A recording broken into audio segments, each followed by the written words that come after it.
Hello everyone, मेरा नाम है विद्या जोशी और आपका बहुत बहुत स्वागत है हमारे इस यूट्यूब चैनल पे जिसका नाम है विदीक्षा एजुकेयर।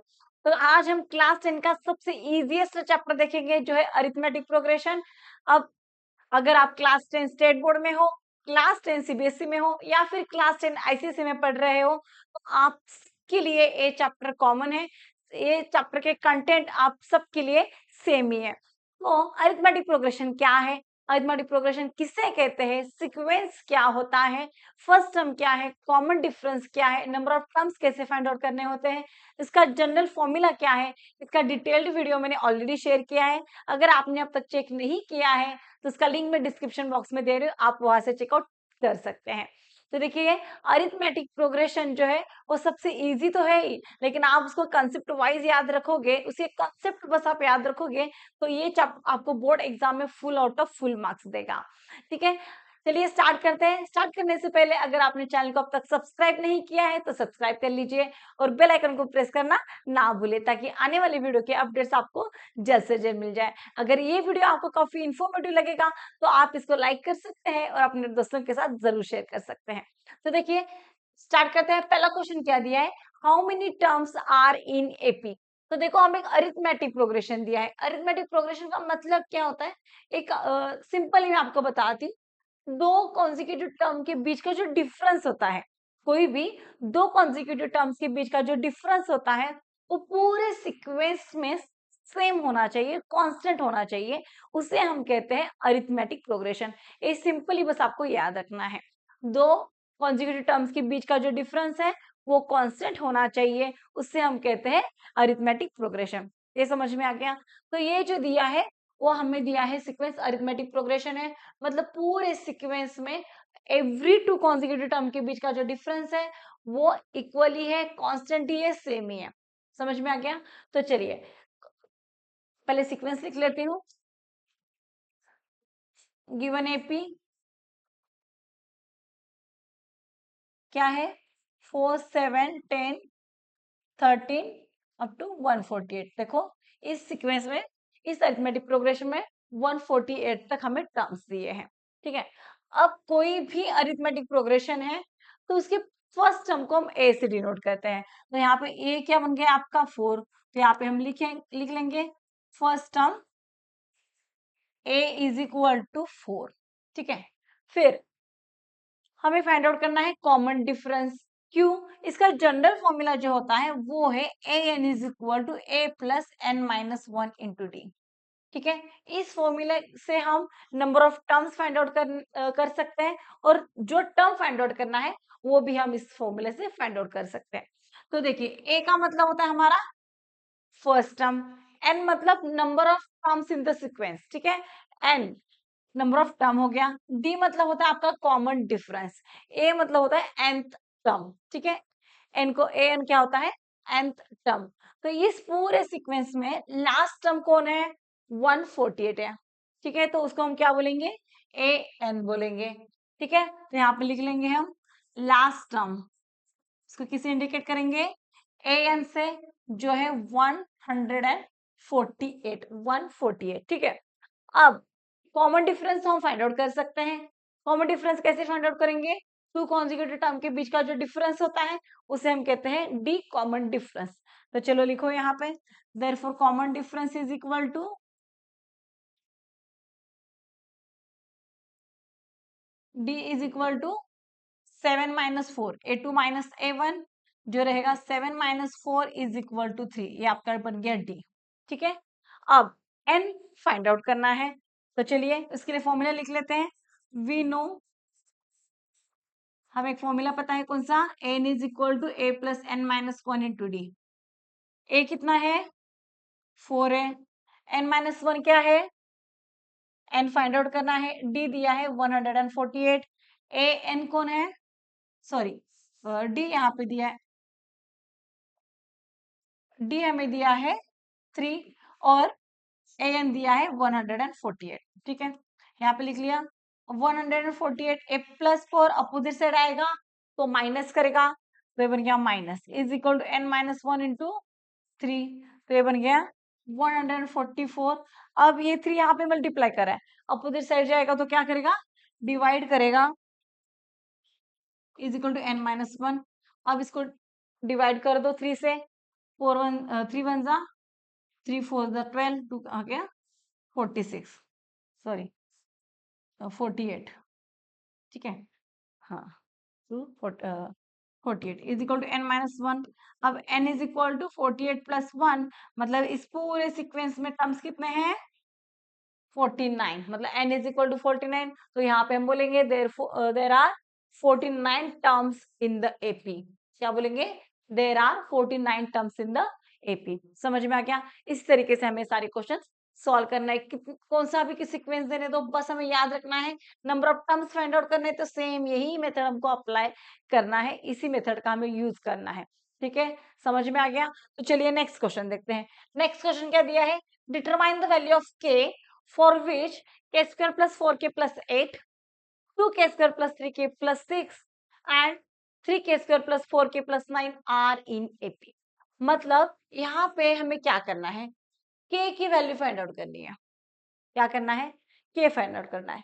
और दिया क्या है? 3 टर्म दिए हैं और कुछ भी नहीं दिया, लेकिन एक क्लू जरूर दिया है, वो है ये जो टर्म्स है वो एपी में है, अरिथमेटिक प्रोग्रेशन में है। एपी का मतलब क्या होता है कि दो कॉन्जिक्यूटिव टर्म के बीच का जो डिफरेंस है वो इक्वल है, कांस्टेंट है, सेम है, उसे हम क्या कहते हैं? एपी कहते हैं, अरिथमेटिक प्रोग्रेशन कहते हैं।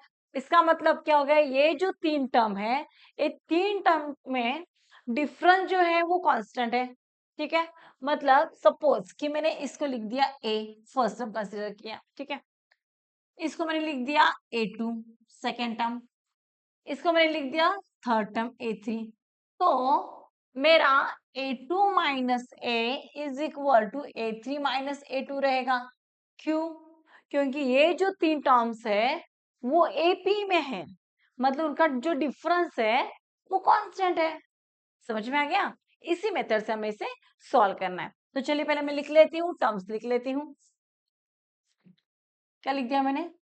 के square plus 4k plus 8 comma 2k square plus 3k plus 6 and 3k square plus 4k plus 9 are in A. ठीक है, ये लिख दिया। एपी में है तो डेफिनेटली डिफरेंस क्या रहेगा? सेम रहेगा, तो लिख लेती हूँ 2k square plus 3k plus 6 minus, अब माइनस है इससे मुझे नेक्स्ट टर्म के लिए ब्रैकेट देना पड़ेगा। क्यों? ब्रैकेट के बाहर माइनस हो तो अंदर के सारे साइन चेंज हो जाते हैं। ओके, तो ये बन गया k square plus 4k plus 8 is equal to, अब सेम करेंगे A3 माइनस A2 करेंगे, minus 2k square plus 3k plus 6। Okay, अब पहले ब्रैकेट सॉल्व कर लेते हैं और जस्ट सिंप्लीफाई करते जाएंगे।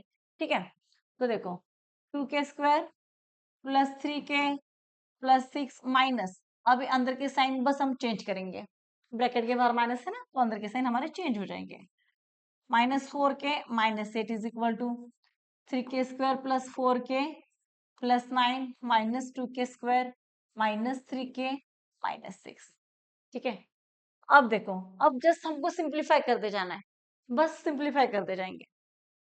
2k square minus k square, 2 minus 1 1, तो आंसर क्या बन गया आपका यहाँ पे? k square plus 3 square minus, sorry plus 3k minus 4k, plus minus होगा subtraction, greater number sign consider करेंगे, तो ग्रेटर नंबर क्या है? माइनस में है, तो आपका आंसर क्या आएगा? Minus k plus 6 minus 8 minus 2 is equal to 3k square minus 2k square, same k square plus 4k minus 3k plus k plus 9 minus 3 plus 3। ठीक है, अब के स्क्वायर गेट कैंसिल, दोनों कैंसिल आउट हो जाएंगे, of course हो जाएंगे। Minus के opposite side लेके जाओगे तो क्या बनेगा? प्लस के होगा, तो लिख लेती हूं मैं के प्लस के। अब ये प्लस के अपोजिट साइड लेके आओ, माइनस 2 माइनस 3 हो गया। ठीक है, के को मैंने उस साइड कंसिडर किया, के प्लस के 2k, के प्लस के कितना रहेगा अभी? 2k is equal to minus 5। तो k कितना मिल गया, -5/2। This is value of k। समझ में आ गया? इस तरीके से आपको सॉल्व करना है, बस थोड़ा सा लॉजिक लगाना है। डिफिकल्ट तो कुछ भी नहीं है। आपको देख के लगता है कि यार ये दिया क्या है और फाइंड कैसे करना है, क्या करना है, ये क्वाड्रेटिक है क्या है, ऐसा कुछ भी नहीं है। एपी में है तो बस हम क्या करेंगे, दो कॉन्जिक्यूटिव टर्म का डिफरेंस इक्वल दिखाएंगे और सिंपली सॉल्व करेंगे। हार्डली 3 से 4 लाइन में इसका आंसर आपको मिल जाता है। ओके, बस थोड़ा सा आपको यहाँ पे लॉजिक जरूर लगाना पड़ता है। आई होप कि आपको ये अच्छे से समझ में आया होगा। चलिए नेक्स्ट क्वेश्चन देखते हैं। अब ये क्या दिया है, determine arithmetic progression whose third term is 5 and seventh term is 9। तो देखो,